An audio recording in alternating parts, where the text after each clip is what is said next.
யாருக்கும் தீங்கன்றி வாழ்பவன் மனிதன், ஊருக்கே வாழ்ந்துயர்ந்தவன் புனிதன். நேற்று வரைக்கும் மனிதனப்பா, இன்று முதல் நீ புனிதனப்பா.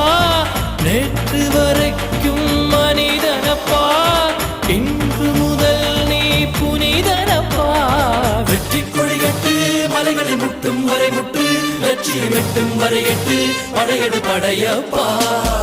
வெற்றி கொடிகட்டு மலைகளை முட்டும் வரை முட்டு, லட்சியம் எட்டும் வரை எட்டு, படையெடு படையப்பா. கை தட்டும் மொழிபட்டு நீ விடும் நெற்றி துளிபட்டு, பாறைகள் எட்டை பிளவுற்று உடைபடும் படையப்பா. வெட்டு கிளி அல்ல நீ ஒரு வெட்டும் புலி என்று